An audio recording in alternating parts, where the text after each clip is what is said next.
மின்மினி தமிழர்களுக்காகவே வந்தாச்சு முதல் hyperlocal social media app. உடனே டவுன்லோட் பண்ணுங்க.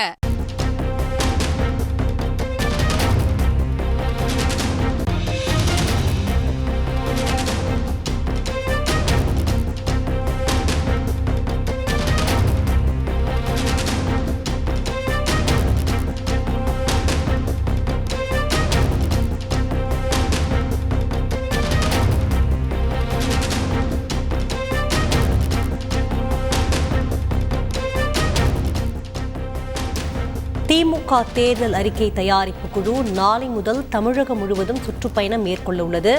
எம்பி கனிமொழி தலைமையிலான 11 பேர் கொண்ட குழு நாளை தூத்துக்குடியில் பொதுமக்களை சந்தித்து கருத்துக்களை கேட்க உள்ளனர். இது தொடர்பான முழு விவரங்களையும் அளிக்க இணைகிறார் எமது செய்தியாளர் ரமேஷ்.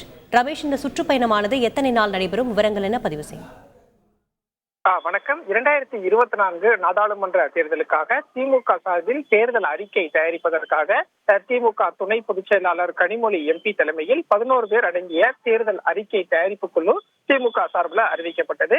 இந்த தேர்தல் அறிக்கை தயாரிப்பு குழுவை பொறுத்த வரைக்கும் தமிழகம் முழுவதும் சுற்றுப்பயணம் மேற்கொண்டு பொதுமக்கள், விவசாயிகள், மீனவர்கள், மாணவர் சங்கங்கள், அரசு ஊழியர்கள், தொழில் முனைவோர் என்று அனைத்து தரப்பு மக்களையும் சந்தித்து கருத்துக்களை கேட்டு அந்த கருத்துக்களின் அடிப்படையில் தேர்தல் அறிக்கை இருக்கும் என்று திமுக சார்பில் ஏற்கனவே தெரிவிக்கப்பட்டிருந்தது. அந்த வகையில கனிமொழி எம்பி தலைமையிலான தேர்தல் அறிக்கை குழுவின் சுற்றுப்பயணம் விவரம் என்பது வெளியிடப்பட்டிருக்கிறது.